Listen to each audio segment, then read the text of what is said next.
Colossenses capítulo 3. Nós vamos ler o capítulo 3 até o verso 21. Depois eu vou ficar com os versos 18 ao 21. Então diz assim a palavra do Senhor. Portanto, se fostes ressuscitados juntamente com Cristo, buscai as coisas lá do alto, onde Cristo vive, assentado à direita de Deus. Pensai nas coisas lá do alto, não nas que são aqui da terra, porque morrestes e a vossa vida está oculta juntamente com Cristo em Deus. Quando Cristo, que é a nossa vida, se manifestar, então vós também sereis manifestados com Ele em glória. Fazei, pois, morrer a vossa natureza terrena, prostituição, impureza, paixão lasciva, desejo maligno e avareza, que é idolatria. Por estas coisas é que vem a ira de Deus sobre os filhos da desobediência. Ora, nessas mesmas coisas andastes vós também noutro tempo, quando vivíeis nelas. Agora, porém, despojai-vos igualmente de tudo isto: ira, indignação, maldade, maledicência, linguagem obscena do vosso falar.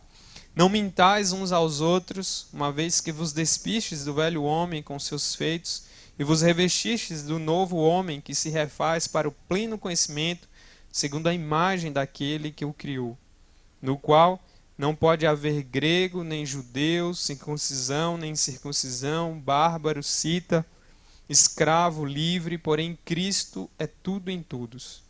Revesti-vos, pois, como eleitos de Deus, santos e amados, de ternos afetos de misericórdia, de bondade, de humildade, de mansidão, de longanimidade. Suportai-vos uns aos outros, perdoai-vos mutuamente, caso alguém tenha motivo de queixa contra outro. Assim como o Senhor vos perdoou, assim também perdoai vós. Acima de tudo isso, porém, esteja o amor, que é o vínculo da perfeição. Seja a paz de Cristo o árbitro em vosso coração, a qual também foste chamados em um só corpo, e sede agradecidos. Habite ricamente em vós a palavra de Cristo. Instruí-vos e aconselhai-vos mutuamente em toda a sabedoria, louvando a Deus com salmos e hinos e cânticos espirituais, com gratidão em vosso coração. E tudo o que fizerdes, seja em palavra, seja em ação, fazei-o em nome do Senhor Jesus, dando por ele graças a Deus Pai. Esposas, sede submissas ao próprio marido, como convém no Senhor. Maridos, amai vossa esposa e não a trateis com amargura. Filhos, em tudo obedecei a vossos pais, pois fazê-lo é grato diante do Senhor. Pais, não irriteis os vossos filhos, para que não fiquem desanimados. Até aqui, meus irmãos, por enquanto. Antes da gente prosseguir, é importante a gente lembrar do que a carta de Paulo aos Colossenses está tratando. É uma carta escrita ali para aquela igreja em Colosso, uma igreja que não foi fundada pelo apóstolo Paulo.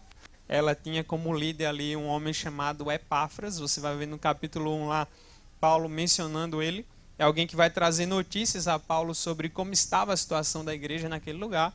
E ele vai dizer a Paulo que estavam surgindo ali filosofias estranhas. Estava tendo uma moda ali diferente. Ideias diferentes que podiam ser um risco para a vida da igreja, trazendo ideias que acabavam negando o evangelho, negando Cristo, negando as verdades principais da palavra, e portanto era uma ameaça, e Paulo vai usar essa carta para responder ao que estava acontecendo ali. Então várias daquelas ideias elas eram perigosas, né? E Paulo, como sempre, com a sua preocupação com relação ao evangelho, vai produzir e vai ajudar Epáfras. Talvez Epáfras se sentiu meio assustado com os argumentos que os hereges usavam, e aí ele pede a ajuda de Paulo, e lá vai Paulo escrever essa carta, né? Na mesma época que é escrita a carta aos Efésios, elas têm até alguma semelhança. A cidade de Colosso era uma cidade que nessa época que Paulo escreveu já estava em decadência, mas foi uma cidade muito rica, onde ficava na beira de um rio, inclusive. Então ela produzia ali muitos figos e muita azeitona, era uma produção famosa naquele lugar. Era uma cidade também conhecida pela lã, a parte dela, vamos dizer, uma espécie de indústria comercial ali de lã, que vendia para as outras cidades. Então ela teve o seu auge, era uma cidade de muito movimento, muito rica, depois ela começa a entrar em decadência e chega uma época no Império Romano que ela diminuiu bastante. Então, quando Paulo escreve, ela já estava assim. Haviam vários elementos culturais e religiosos, ou seja, várias influências. É bem parecido um pouco também com o nosso contexto, né, onde você tem também filosofias e novidades que o tempo todo assediam a vida da igreja. E aí então Paulo vai escrever ali. Pelo jeito, a maioria das pessoas naquela igreja eram gentios, ou seja, não eram judeus que eram convertidos. A maneira como Paulo fala, e você vai perceber aí no capítulo que a gente está, Paulo falando assim, sobre vocês eram assim, mudaram assim, devem ser assim, esses eram os hábitos que vocês tinham antes na velha vida. E Paulo vai conduzi-los, vai admoestar eles a se conduzirem unidos a Cristo na sua morte e ressurreição. A gente acabou de ler no capítulo 3, de vivermos ali por aquilo que o Senhor nos traz na sua palavra. Então havia uma filosofia, um falso ensino ali em Colossos, né, que estava surgindo, perigoso, as influências dele até hoje existem se a gente não tomar cuidado. Então é uma carta preciosa que tem esse pano de fundo aí de responder às heresias, e Paulo também vai trabalhar algumas questões práticas para a vida dos crentes, inclusive sobre família. Então, antes da gente chegar nos versos sobre família, aí no capítulo 3, verso 1, é importante a gente analisar algumas outras coisas que Paulo fala, que vão ajudar a gente a entender melhor os papéis do marido, da esposa e do filho, até porque uma família centrada no Evangelho, ela precisa estar centrada em Cristo. Ou seja, sinônimo. Dizer que uma família é centrada no Evangelho é a mesma coisa dizer que uma família cristocêntrica, uma família centrada em Cristo. Então esse capítulo 3 ele é muito rico e ele é cheio de ordens, de imperativos, ou seja, vem ordens de Deus para nós. E aqui mostra que a gente não é livre para fazer o que quiser, nós estamos subordinados a alguém maior do que nós, que é o próprio Deus. E aí Paulo, no verso 1 do capítulo 3, ele começa aí falando: portanto, se vocês foram ressuscitados juntamente com Cristo, buscai as coisas lá do alto. É o primeiro imperativo que a gente tem aí. Devemos buscar, devemos estar vidrados nas coisas que vêm do alto. Paulo está fazendo a referência às verdades eternas, às verdades do Evangelho, às coisas de Cristo, né? E devemos buscar. Isso também serve para nós hoje, onde Cristo vive, está sentado à direita de Deus. Você vai perceber que Paulo o tempo todo traz o pensamento para Cristo, unido a Cristo, centrado em Cristo, a palavra de Cristo, Cristo o tempo todo, porque sem Cristo é impossível ser um marido, ou ser uma esposa, ou ser um filho, enfim, ser uma família que seja centrada no Evangelho.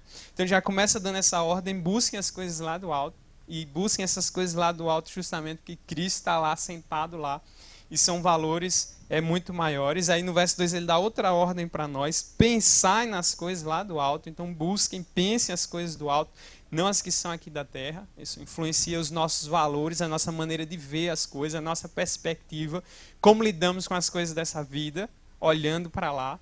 E um dos assédios mais comuns a nós nesse mundo é da gente acabar buscando as coisas que são aqui da terra ao invés das do alto, e a gente peca muito nisso, e a gente traz problemas para a família com isso, porque os valores vão sendo distorcidos, e assim como haviam as filosofias da moda na época dos Colossenses, nós também somos assediados por vários outros pensamentos que tentam desviar o nosso foco, o nosso olhar e a centralidade de Cristo em nossas vidas.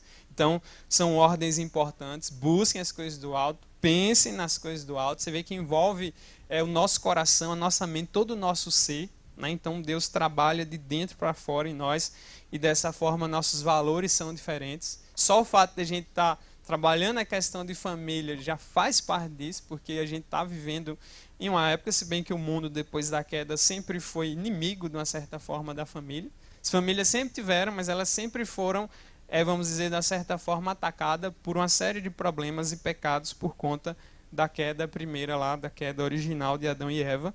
E aí então Paulo continua aí no verso 3 dizendo: porque morrestes e a vossa vida está oculta juntamente com Cristo em Deus. Aqui ele traz um tema muito importante das Escrituras, que é a união com Cristo, estar unido com Cristo, nascer de novo, né? Vocês morreram com Cristo, ressuscitaram com Cristo. Aqui envolve uma questão espiritual, de algo que já aconteceu, mas ainda vai ser plenamente consumado na volta do Senhor. Então, a partir do momento que nós somos convertidos, a gente já tem a vida eterna, a gente já está vivendo nessa perspectiva, aguardando a consumação final do reino. E aí, então, ele usa essa expressão, vocês morreram com Cristo, até o batismo simboliza isso, né? Quando você é descido às águas, é levantado ali, toda uma simbologia, uma expressão externa de uma fé interna, de você estar morrendo e ressuscitando com o Senhor. Então, por que é importante focar bem isso? Porque sem estar unido com Cristo, é impossível que você seja um bom marido, é impossível que você seja uma boa esposa, é impossível que você seja um bom filho. Então você percebe que antes de Paulo aplicar o evangelho nesses três grupos, ele primeiro vai falar para todos os crentes indistintamente. Então você vê a ordem da carta aí. Primeiro Paulo está falando de coisas aqui que servem para homens, mulheres, solteiros, casados, jovens, idosos, para todos. Então o primeiro quesito que tem que ter é estar unido a Cristo, é ter morrido com Cristo, é ter ressuscitado com Cristo, é ter se arrependido dos pecados e nascido de novo. Porque sem isso, todas as outras ordens, elas não vão funcionar.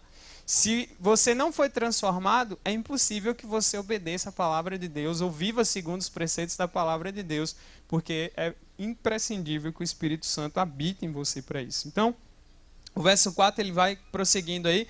Quando Cristo, que é a nossa vida, se manifestar, então vós também sereis manifestados com ele em glória. Paulo está lembrando da nossa condição em Cristo, né, que nós já estamos em Cristo, e quando Cristo se manifestar, todos também, aqui a glorificação é um dia extremamente aguardado por todos nós. Então é fundamental essa ideia da união com Cristo, antes da gente chegar lá nos versos mais à frente. E aí então ele vai prosseguir aí no versículo 5, ele vai nos dando mais imperativos, e aí você tem outra ordem que Paulo está dando: fazei, pois, morrer, ou matem, né, ou mortifiquem a vossa natureza terrena. Então aqui é uma ordem para nós, e que a gente só pode obedecer depois que está unido a Cristo. Perceba que Paulo ele segue uma lógica aí nessa carta. Começa primeiro argumentando, vocês, né, devem estar pensando nas coisas do alto, né, e também buscando as coisas do alto, porque vocês já estão com Cristo, e agora a gente recebe as ordens para obedecer. E aí nessa seção do verso 5 em diante, ele vai falar de coisas negativas, ou seja, agora que você é uma nova criatura, você pode dizer não ao pecado. Agora que você nasceu de novo, você vai se sentir incomodado pelo mal que está em seu coração, e você vai buscar obedecer ao Senhor acima de tudo. Então só é possível obedecer isso por um ato sobrenatural de Deus. A nossa natureza pecaminosa, ela duela o tempo todo em nós, e a Bíblia deixa claro isso. Então só é possível mesmo você obedecer a palavra de Deus e amar a Deus como se deve quando você é salvo.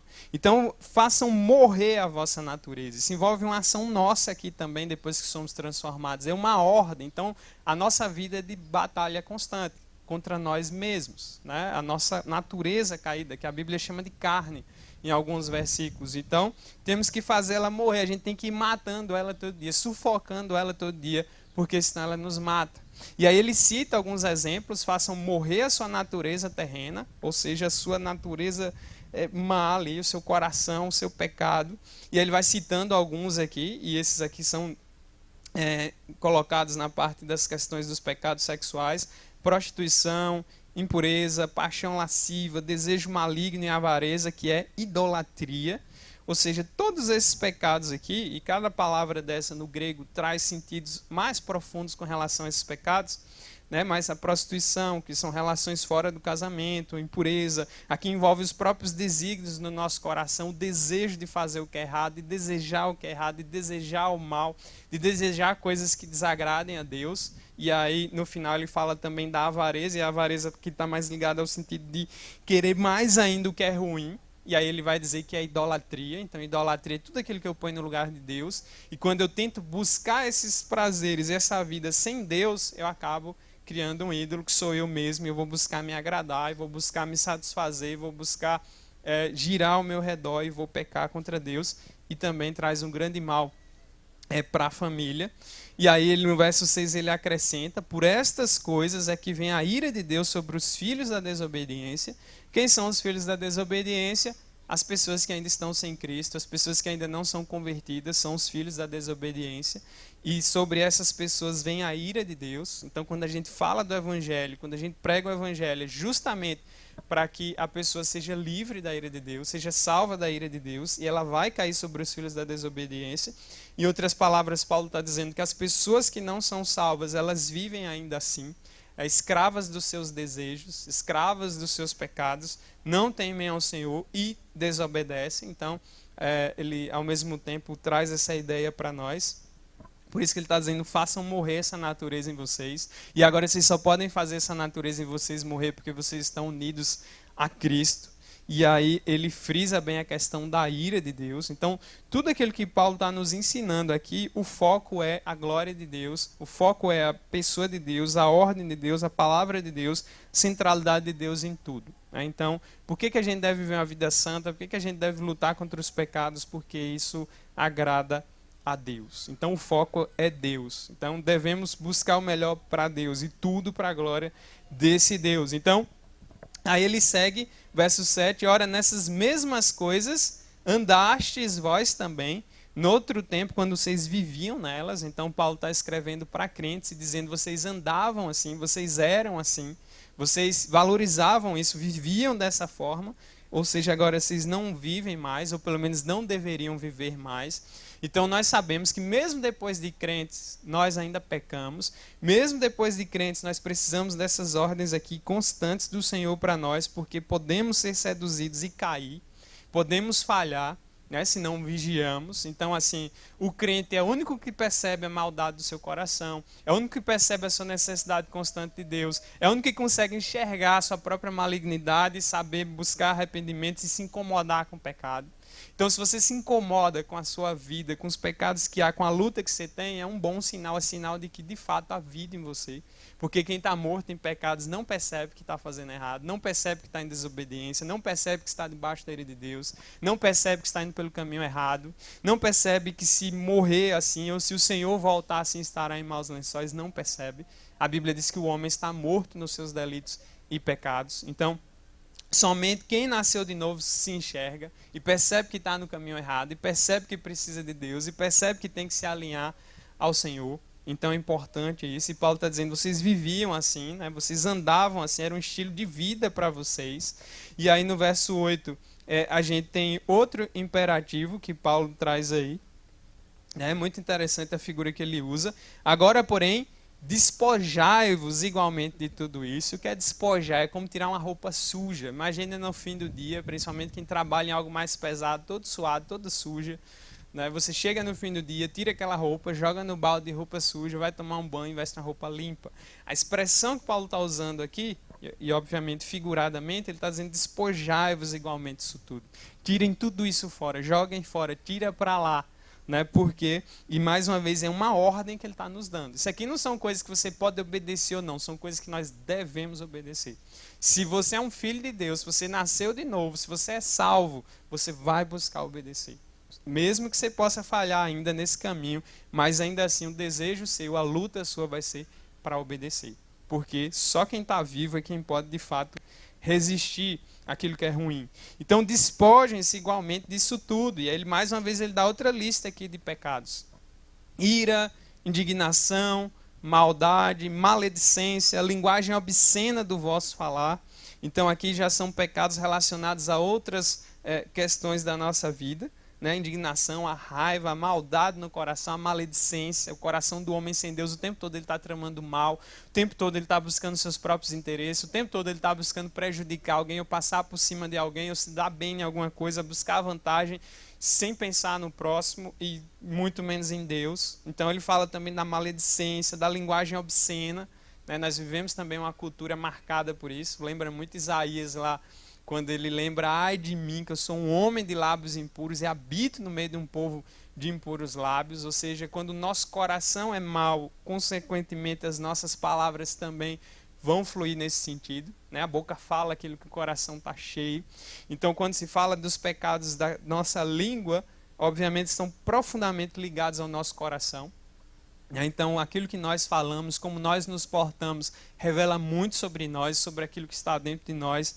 E Paulo, nesses momentos, vai mostrando tanto pecados que estão no nosso coração, quanto aqueles que se externam por conta da nossa maldade. Então, ele está dizendo: despojem-se disso, tirem isso da vida de vocês. Né? Indignação, ira, maldade, a maledicência, a obscenidade na vossa fala, tudo isso a gente tem que jogar fora e tirar da nossa vida, vigiar o que falamos, como pensamos, porque o evangelho trabalha de dentro para fora. Né? Não adianta também só eu tentar segurar minhas palavras, mas ao mesmo tempo no meu coração eu estou ali pensando um monte de besteira, querendo fazer um monte de besteira, tentando disfarçar inclusive o meu próprio erro, a minha própria maldade, através da fala. Por isso que a gente, né, mente ou, enfim, omite coisas.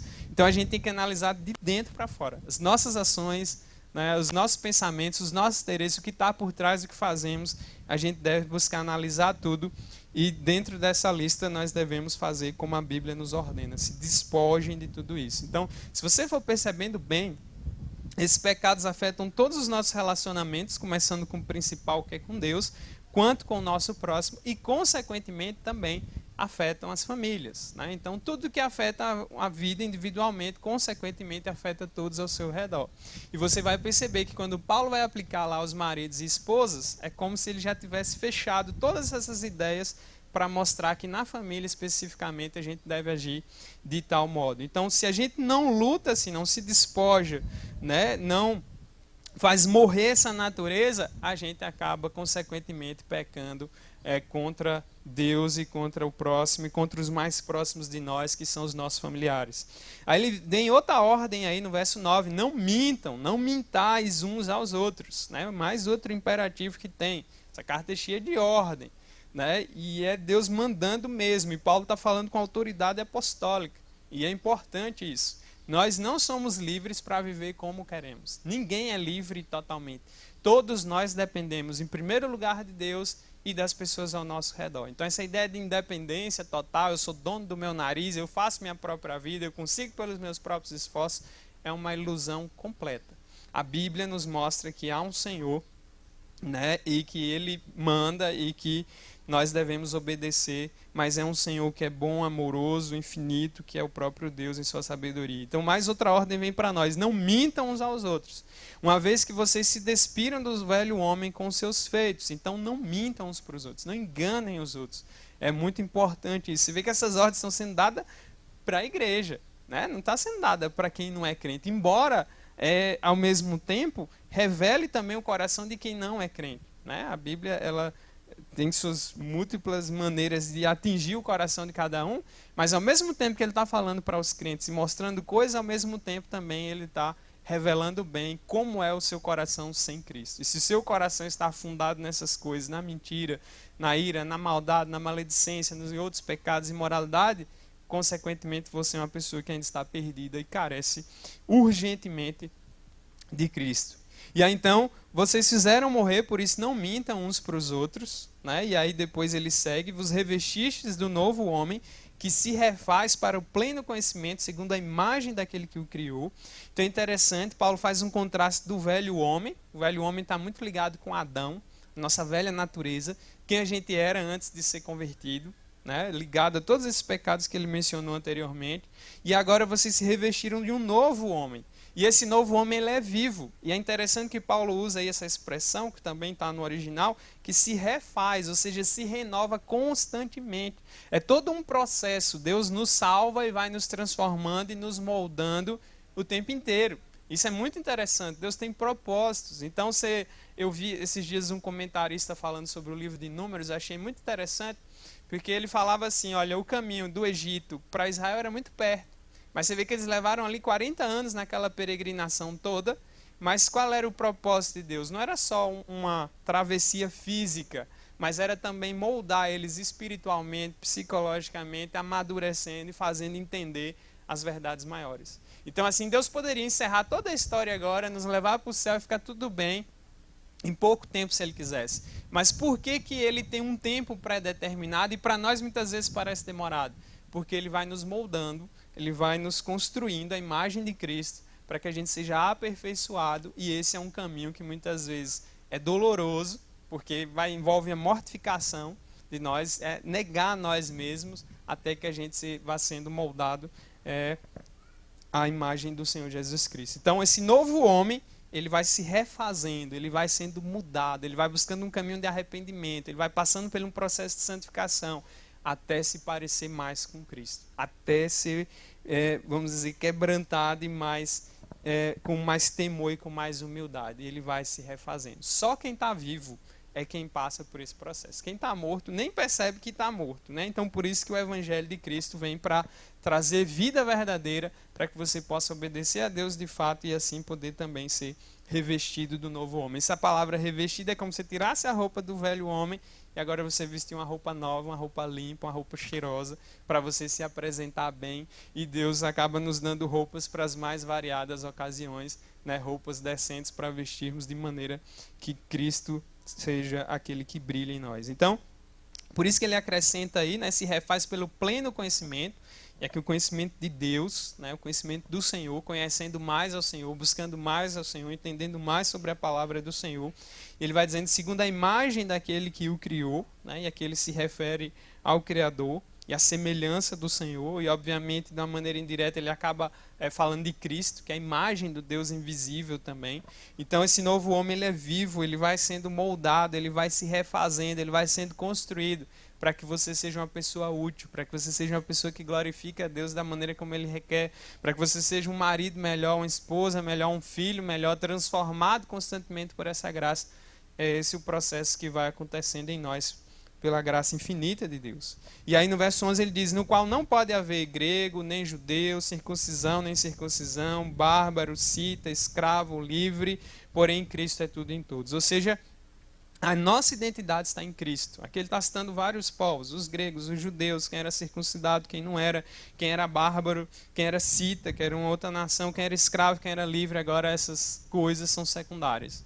A união aqui é Cristo. Aqui também nós temos pessoas de várias famílias, de várias culturas, vários pensamentos que Deus unifica através do seu Espírito, né, de maneira que agora Cristo é tudo em todos. Cristo é aquele que habita em nós. Cristo é aquele que nos dá uma linguagem única, um pensamento único, uma vida, de maneira que pela graça a gente pode ter esse tipo de comunhão aqui. Pode não ser uma comunhão perfeita, porque ainda estamos em um mundo caído, mas de fato esse tipo de comunhão, mesmo no mundo caído como o nosso, é um milagre de Deus, é uma obra poderosa de Deus, que vai nos transformando, nos moldando e nos preparando para aquilo que será a nossa vida futura, num novo céu e numa nova terra. Então, Paulo diz que agora essas diferenças elas são anuladas e agora Cristo é tudo em todos, né? Cristo é aquele que nos apresenta diante de Deus, é aquele que nos transforma e nós só temos méritos lá diante do Senhor por causa da obra perfeita do Senhor Jesus Cristo. Então, segue o verso 12 agora, Paulo fala das virtudes, inclusive você encontra alguns dessas listas que ele coloca aqui em outras passagens das Escrituras,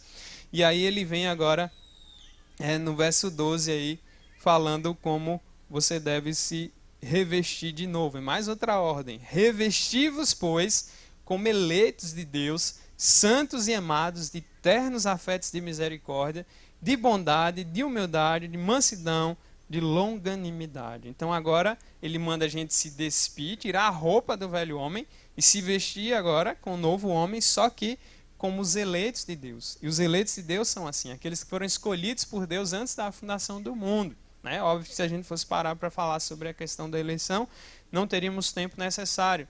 Mas Deus salva pela sua graça, salva quem Ele quer. Ele já escolheu os seus, isso não nos pertence. Nós devemos pregar o evangelho a toda criatura, mas o fato é que os crentes, os verdadeiros filhos de Deus, também são chamados assim nas Escrituras, eleitos de Deus. Foi Deus quem escolheu.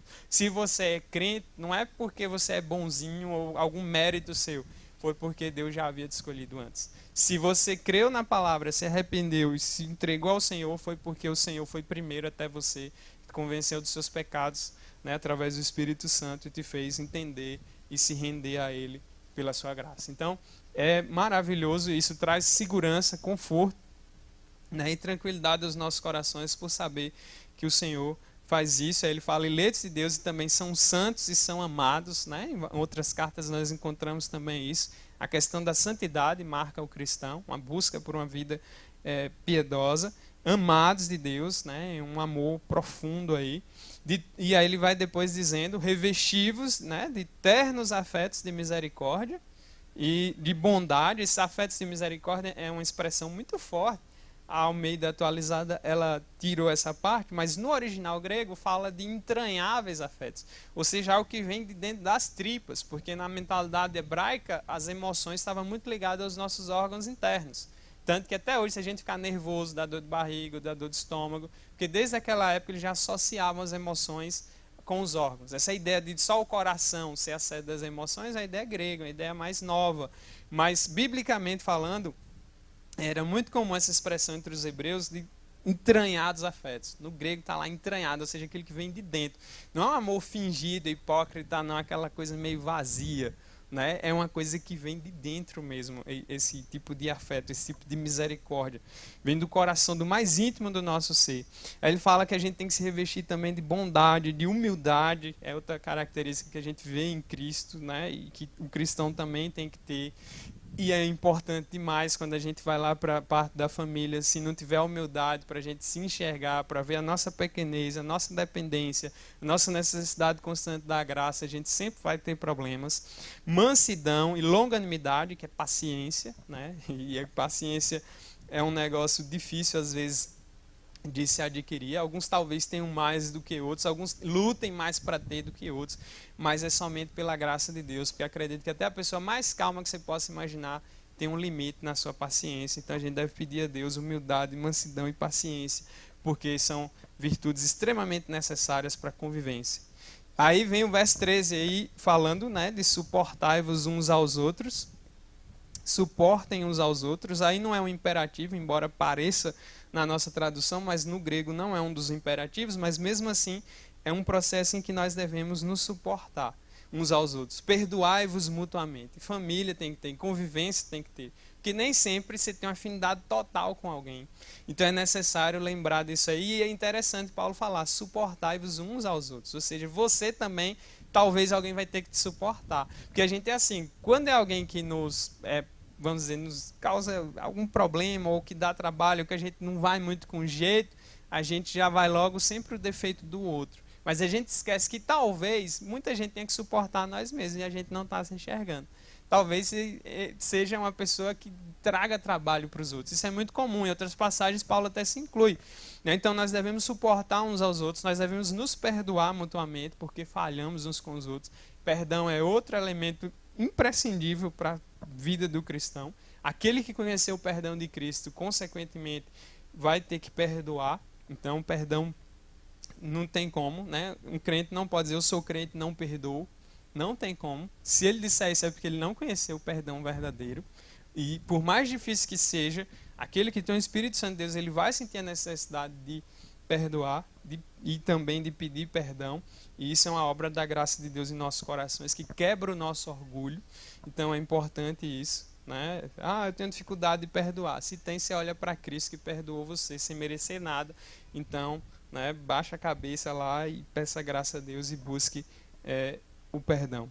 Caso alguém tenha motivo de queixa contra outro, porque isso acontece, em igreja também isso acontece, então, lembrando mais uma vez, Paulo está escrevendo para uma igreja, assim como o Senhor vos perdoou, assim também perdoai vós. Então, qual é a base desse perdão? O perdão do Senhor.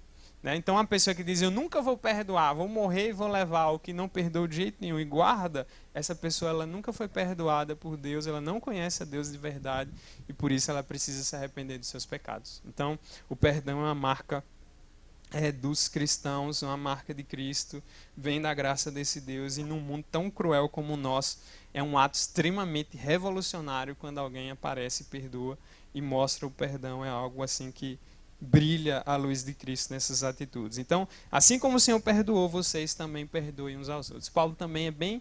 Não tem outro argumento para perdoar melhor do que esse, a não ser você lembrar, o Senhor te perdoou, então você tem que fazer o mesmo. E aí, então, verso 14, ele diz, acima de tudo isso, porém, esteja o amor, que é o vínculo da perfeição, né? Sempre lembrando a questão do amor, é o que liga e é o que faz a coisa funcionar, esteja acima de tudo.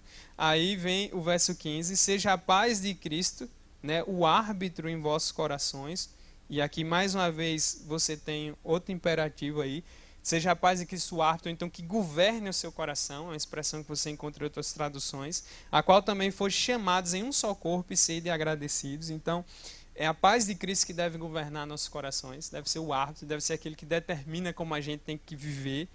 E aqui é importante, o cristão ele não é dono dele mesmo, nós somos escravos, né? Nós pertencemos a um Senhor, e é Ele quem manda em nós, nós devemos obedecer, por isso essa paz deve ser aquilo que governa o nosso coração, né? Qual também foste chamados em um só corpo, né? Essa unidade aí da igreja, e sede agradecidos. Outra marca também do cristão é ser uma pessoa agradecida, né? Aquilo que Deus fez por nós. Aí vem: habite ricamente em vós a palavra de Cristo, instruí-vos e aconselhai-vos mutuamente em toda a sabedoria, louvando a Deus com salmos e hinos e cânticos espirituais, com gratidão em vosso coração.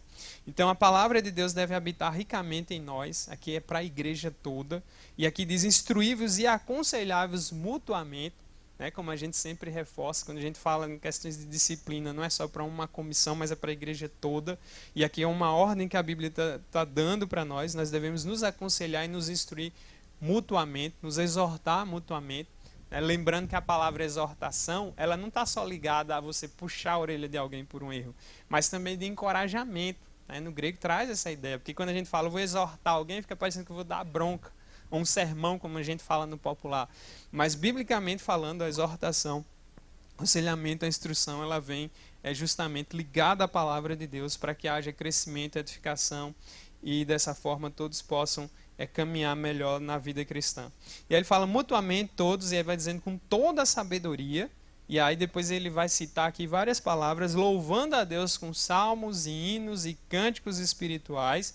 Aqui Paulo usa várias palavras, destacando os salmos, aí tem os hinos e os cânticos. É um versículo até um pouco difícil, como seria isso, mas a ideia é que nesse processo de conhecimento da palavra e crescimento na palavra, ao mesmo tempo, Deus, a gratidão a Deus e a alegria a Deus também nos leve a glorificá-lo e a cantar os seus atributos, a sua grandiosidade e a sua majestade. Por isso que ele fala cânticos espirituais com gratidão no vosso coração. Então a importância disso, desde o tempo do Antigo Testamento, já era muito forte entre o povo de Deus, e com a igreja também isso continua aí. Então está tudo ligado à questão do culto, da palavra, da edificação, do crescimento, da gratidão, e ao mesmo tempo redunda em cânticos ao Senhor. Né? Então perceba que aí você tem salmos, hinos e cânticos, né? Que tem uma galera que só quer cantar os salmos, algumas igrejas defendem isso, mas aqui é um versículo que mostra para nós que não se cantava só os salmos nas igrejas, mas tinham também outros cânticos. Né? Então Paulo faz diferença aqui, pelo menos no grego você tem a diferença. Você tem salmos, os hinos e os cânticos. E os hinos e os cânticos ainda tinham algumas diferenças entre eles. Aí quando ele fala cânticos espirituais, é porque na época tinham cânticos de outras músicas diferentes que não eram cristãs, então Paulo faz cânticos espirituais, ou seja, que nos leve a refletir na grandeza de Deus, cantar a majestade de Deus e tudo mais, com a gratidão no nosso coração. Aí o verso 17, tudo o que fizerdes, seja em palavra, seja em ação, fazei-o em nome do Senhor Jesus, dando por ele graças a Deus Pai. Né? Então, tudo o que fizer em palavra e ação, faça em nome de Jesus. Ou seja, tudo isso, todo o argumento de Paulo aqui nessa carta, nesse trecho, é enfatizando no Senhor, a união com o Senhor, para a glória do Senhor, com gratidão ao Senhor, enfatizando o tempo todo em nome de Jesus, dando por ele graças a Deus Pai, e é algo tremendo. Aí o verso 18 a gente chega nas questões do lar, da família. Então, até o verso 17 aí serve para todos os crentes, né? Solteiros e casados, jovens, idosos, mas chegou no 18, 19, 20 ao 21, agora Paulo vai, vamos dizer, aplicar para cada grupo, né? Para os maridos, para as esposas e para os filhos. E aqui está tudo ligado, né? Não esqueça, tudo aquilo que a gente já viu até agora é fundamental para que você consiga obedecer o que a gente vai ver daqui em diante. Aí, verso 18, ele começa aí voltando-se para as esposas. Esposas, e aqui vem mais outro imperativo, é uma ordem. Isso aqui não é uma opção. E está voltando para as mulheres casadas. Sede submissas ao próprio marido, como convém no Senhor. E aí é uma ordem que Paulo está dando aí para as esposas. Se submetam, sejam submissas aos seus maridos, como convém no Senhor. né? Algumas traduções trazem uma expressão que eu gosto mais, porque pega melhor o sentido. O que quer dizer como convém no Senhor? Como é próprio a quem está no Senhor. Como é próprio a uma mulher que teme ao Senhor. Ou seja, se você é uma mulher crente, a questão da submissão para você não é nenhum tabu, nenhuma polêmica, é algo bíblico. E vocês já viram também em outras pregações que a gente ouviu que a submissão não tem nada a ver com uma coisa de humilhação ou de inferioridade da mulher de maneira nenhuma.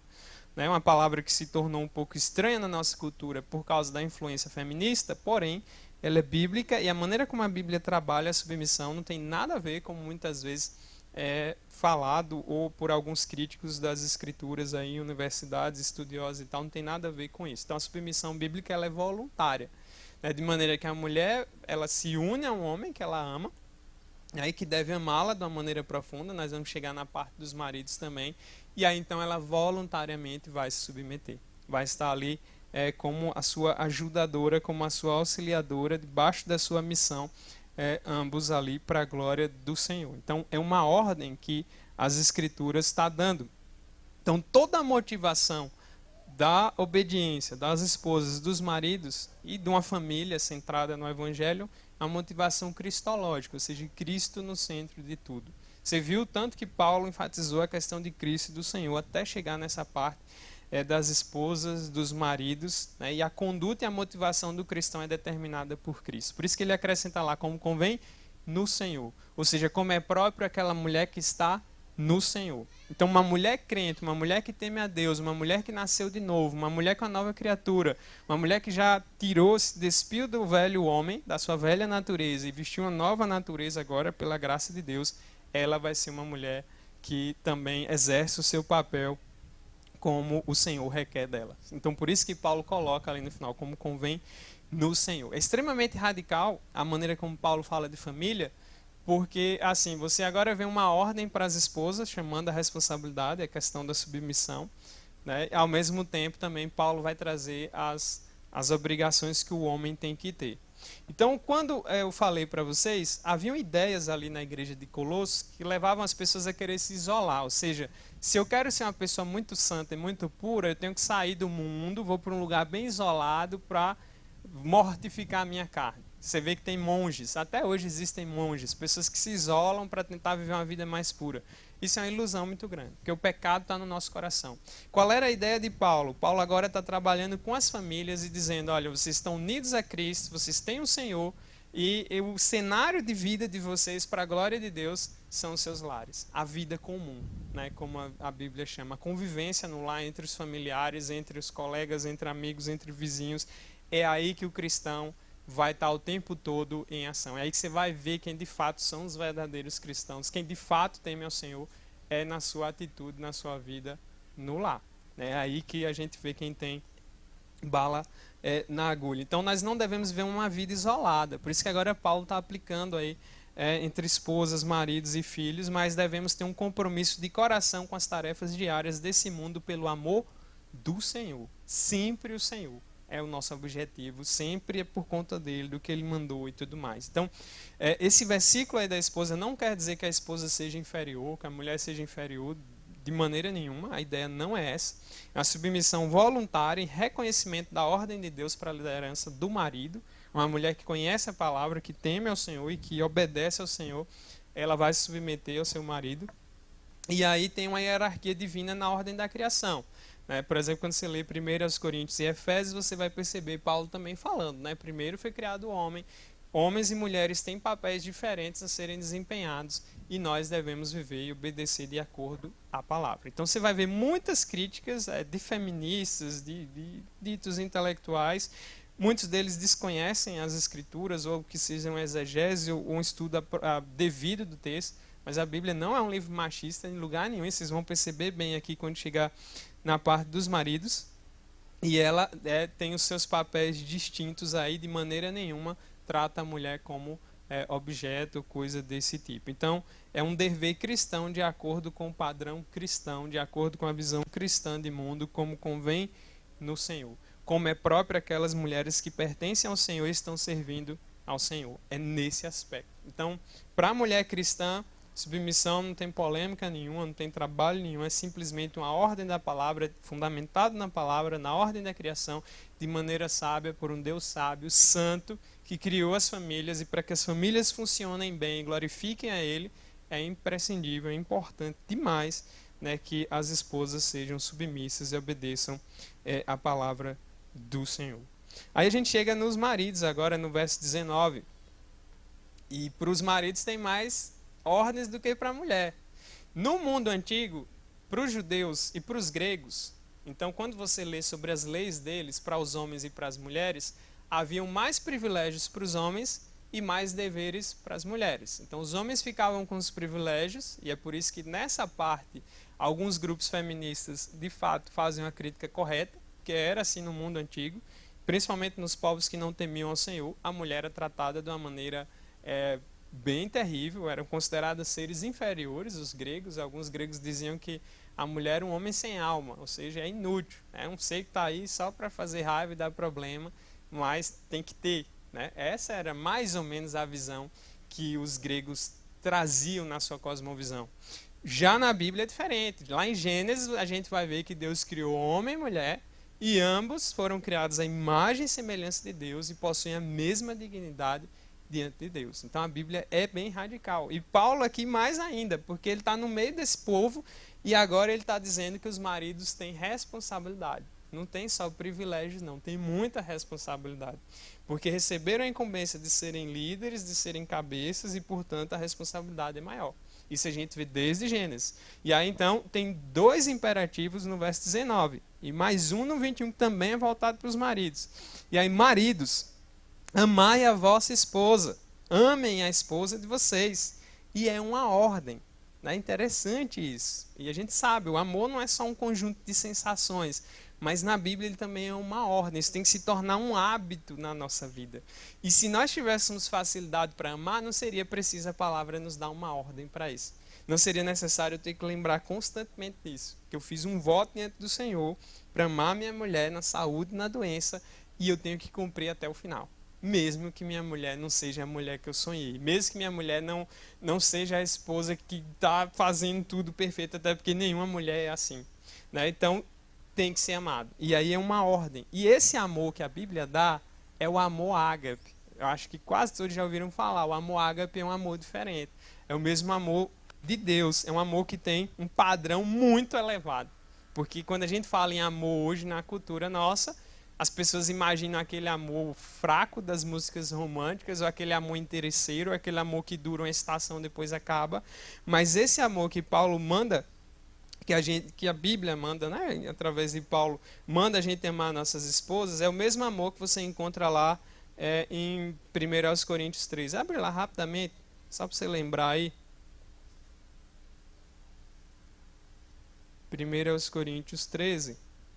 Paulo lá está falando dos dons, mas aí depois ele começa a falar sobre o amor. E aí eu quero ler a partir do verso 4. As características desse amor, o mesmo amor que Paulo está falando lá em Colossenses. Ele diz assim, o amor ele é paciente, verso 4 de 1 Coríntios 13. Ele é benigno, o amor não arde em ciúmes, ele não se ufana, não se ensoberbece, não se conduz inconvenientemente, não procura os seus interesses, não se exaspera, não se ressente do mal, não se alegra com a injustiça, mas regozija-se com a verdade. E aí, para completar o pacote, Paulo ainda coloca aí, tudo sofre, tudo crê, tudo espera e tudo suporta. Eu sempre lembro daquela música famosa, né? Acho que é Chitãozinho Chororó que canta, virou tema de uma novela, que num dos trechos diz, sinônimo de amar é sofrer. O amor, ele envolve sofrimento. C.S. Lewis, um grande autor cristão, autor de livros, tem um filme famoso sobre o livro dele, As Crônicas de Nárnia, que é um livro que ele escreveu para crianças e jovens, mas ele escreve também muita coisa sobre o cristianismo. Ele falando sobre o amor, num dos seus livros, ele diz assim, olha, se você não quer amar com medo de sofrer, então o único lugar que você vai ficar seguro do amor é no inferno. O inferno é o único lugar onde você vai estar livre do amor.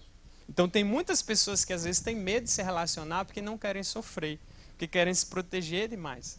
E aí a gente esquece que o amor envolve tudo isso. Pode olhar o amor de Cristo por nós. Até que ponto Cristo teve que descer para que esse amor fosse manifestado a nós, né? O amor de Deus de tal maneira que dá o seu único filho para que todos que crescem nele pudessem ser salvos. Então, esse é o amor ágape, esse é o amor que Paulo está falando lá em Colossenses, né? Um amor profundíssimo, e esse é o amor que os maridos têm que obedecer à palavra e dar às suas esposas. Obviamente, é só estando unido a Cristo, e é pela graça de Cristo que a gente consegue. Senão, é impossível para qualquer ser humano pecador obedecer isso e viver assim, se ele não for uma pessoa transformada pela palavra de Deus. Porque a gente sabe o nosso coração, a gente sabe a dificuldade que é. Então, o amor é extremamente desafiador, envolve o sofrimento, envolve se negar, envolve colocar o interesse do outro completamente acima dos seus, envolve quebrar seu egoísmo, jogar fora no lixo e pisar. Então é esse o tipo de amor, um amor que traz você servir o outro totalmente. Então a ordem que está sendo dada. Aqui Paulo está sendo tão radical que para aquele mundo, naquela época em que os homens só queriam ter privilégios, é como se Paulo estivesse assim, quebrando de machado essa ideia. Não venha com isso não. O fato de você ser homem quer dizer que você tem responsabilidade, quer dizer que Deus te criou para isso e você tem uma missão a cumprir, uma tarefa e você deve obedecer, como um bom soldado de Cristo. Então, mantenha o hábito de amar. Obedeça a palavra. Ame sua esposa. Isso é fundamental para a sobrevivência do seu lar. E é uma marca chave, uma marca d'água de uma família verdadeiramente centrada no Evangelho. Vai ser fácil? Não. Tem às vezes que você quer esganar a sua esposa, talvez? Com certeza. Ela é pecadora e você também é. Todos nós somos. Mas esse amor, ele não depende das circunstâncias, não depende disso, e é uma ordem. Ame, né? Então, o negócio é dureza.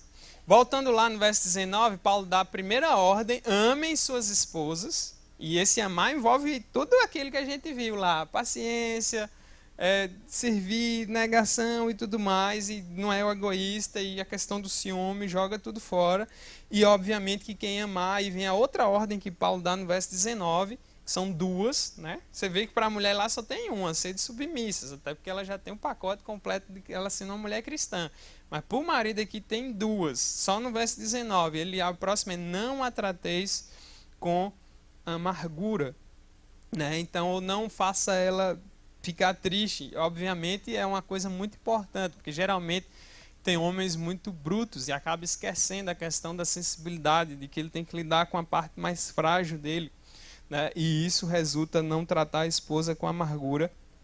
E isso é muito importante, até porque nós estamos vivendo em uma era em que se fala muito até sobre agressões físicas contra mulheres, por parte dos próprios maridos, né?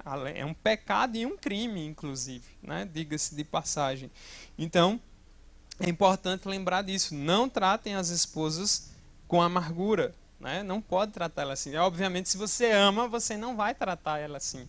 Então, você vai buscar ser mais amoroso, mais romântico, vai ter mais cuidado com as palavras, com as ações, e peça a graça a Deus para desenvolver bem isso, né? Porque talvez muitos de nós homens temos muitas dificuldades com essa questão, e se a gente não tomar cuidado, a gente desobedece esses mandamentos com muita facilidade. Então, por isso que é necessário a união com Cristo, uma vida de arrependimento, uma vida de quebrantamento, uma vida de comunhão com o Senhor, para que a gente seja capaz de obedecer e desempenhar a nossa tarefa como maridos, como a palavra nos ensina. Então, Paulo está aí lembrando o tempo todo, né, dessa questão da obediência. Então, há um desejo aí, todos nós temos um desejo de emancipação. A gente quer ser livre, a gente quer estar ligado a ninguém.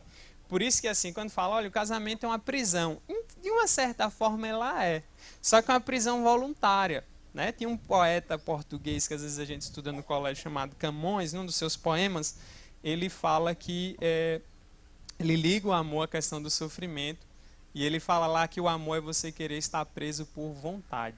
É muito interessante essa definição, é servir a quem vence o vencedor. E quando a gente vê a definição de amor da Bíblia, e tem muito a ver com isso, né? Você está preso por vontade, você voluntariamente decide: eu amo essa pessoa, quero estar com essa pessoa, eu vou casar com essa pessoa, eu sei que ela é um pecador, eu sou um pecador, e são dois pecadores juntos que vamos precisar da graça constantemente, mas eu não fui obrigado a estar lá. Eu estou lá porque eu quis porque eu amo. E eu sei que vão ter todas as consequências que o amor traz, mas eu estou lá. Né? Então, é isso que acontece quando se fala do amor nesse aspecto. Uma prisão boa, uma prisão que você vai porque você quer estar lá. Né? Você sente o desejo de estar lá. Você não foi amarrado, preso para estar lá. Então, isso é muito importante ser lembrado. E aí, o lar cristão ele é uma obra-prima do cristianismo. Né? É uma coisa poética, linda. Tem quadros de família, da mãe, do pai, dos filhos, são coisas muito bonitas. Embora eu não esteja desprezando famílias que sejam incompletas. Às vezes não teve a presença de um pai, a mãe teve que se virar só, ou os avós, ou um tio que criou, enfim. Né? A Bíblia, nesses casos, são famílias incompletas. Não tem nada a ver com a ideia, né? Vamos dizer, que existe aí de família estranha, homem com homem, mulher com mulher, coisas desse tipo. Não. Não são famílias numa visão bíblica, mas é no sentido de famílias que são incompletas. Às vezes tem só a mãe, ou só a avó criando, ou só o avô, enfim, não deixam de ser famílias, elas apenas estão incompletas. E aí então, o verso 20, agora Paulo se volta para os filhos, né? E aí ele falou para as esposas, falou para os maridos, e agora vai dizer: filhos, em tudo obedecer a vossos pais. Em tudo aqui, obviamente, né, no limite da obediência a Deus. Porque se o seu pai quer que você desobedeça a Deus, você agora já não é obrigado a obedecer seu pai. Da mesma forma que a Bíblia nos manda obedecer às autoridades, mas se as autoridades quiserem que a gente desobedeça a Deus, a gente vai desobedecer às autoridades. Então, fora essa exceção, devemos obedecer àqueles que têm autoridade sobre nós. E aqui, obviamente, está falando dos filhos que ainda são dependentes dos pais, que ainda são menores. Né? É claro que depois de casado e adulto, eu não vou desobedecer ou desonrar meus pais, mas aqui são filhos que ainda estão sob a tutela dos seus pais. Né? Filhos que devem obedecer, como eu já falei em outros momentos. Né? Minha casa, minhas regras. Enquanto o meu filho estiver debaixo dali do meu teto, as minhas regras é a minha casa, eu sou o ditador lá de casa. E ele vai ter que seguir a minha lei, porque na medida da obediência ao Senhor. Então, filhos, em tudo obedeçam aos vossos pais. Né? Então, seus pais têm todo o direito de dizer a hora de chegar, a hora de sair, de saber com quem você vai sair, onde você está, o que você está fazendo, que lugar da casa que você está, o que é que você está acessando. Você está completamente debaixo da autoridade que Deus colocou sobre a sua vida, que são os seus pais. E aí, mais uma vez, Paulo enfatiza: pois fazê-lo é grato diante do Senhor. Por que, que é bom obedecer? Porque agrada ao Senhor. E se a gente trouxer mais do grego ainda, a gente vai ver que lá desagrada muito ao Senhor. É uma coisa muito boa. Então, essa estrutura, né, da esposa sendo submissa ao marido, do marido amando a esposa, da mesma forma que Cristo amou a igreja, e também os filhos obedecendo, mantém um lar seguro, mantém um lar protegido, mantém um lar com a estrutura que vai abençoar tanto a sociedade quanto a igreja. Né? E isso agrada muito ao Senhor, porque a gente sabe, se a família ela desanda, todo o resto desanda. Aí o verso 21, para a gente fechar, tem mais uma ordem, aí tem pais, mas aí é pais no sentido não de mãe e pai, mas pais no sentido dos pais maridos, dos homens. Né? É interessante isso. Por exemplo, quando você vê vossos pais no verso 20, é uma palavra no grego, e aí no 21 é outra palavra. E a palavra do 21 é para os pais, aqui é mais outra ordem dada para os maridos.